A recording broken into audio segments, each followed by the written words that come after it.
അവിടെ നിന്ന് എടുത്തതിന് ശേഷം അപ്പൊ എന്റെ കയ്യില് പിന്നെ ഞാനത് ഒളിപ്പിച്ചു വെക്കുമല്ലോ. അപ്പൊ എന്റെ കയ്യിൽ കാണൂല്ലോ.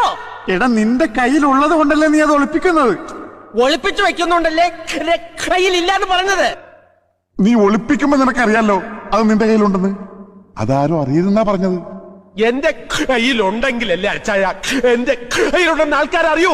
എന്റെ കയ്യിലില്ലല്ലോ, ഞാൻ ഒളിപ്പിച്ചു വെച്ചില്ലേ. ഇപ്പൊ താക്കോൽ അവിടെ ഉണ്ട്. മരുന്ന് കയ്യില് അവിടെ വെച്ചേക്ക്. അവിടെ നിൽക്കട്ടെ, അവിടെ നിൽക്കട്ടെ, അവിടെ വെച്ചേക്ക്, അവിടെ വെച്ച്. പോ പോ പോ പോ പോ. എന്താണ്? അപ്പൊ അതെടുത്ത് എവിടെയെങ്കിലും ഒളിച്ചു വെക്കണ്ടേ? വെക്കണം. അതവിടെ നിന്ന് എടുക്കുമ്പോ നിന്റെ കയ്യിലുണ്ടാവും. ആ അത് നിന്റെ കയ്യിലുണ്ടെന്ന് മറ്റാരും അറിയരുതെന്നാ അച്ചായൻ പറഞ്ഞത്. ഒളിച്ചു വച്ചാ പിന്നെ എന്റെ കയ്യിലല്ലോ. ഇതാ പറഞ്ഞത് അച്ചായൻ മണ്ടനാണെന്ന്. വെറുതെ അല്ല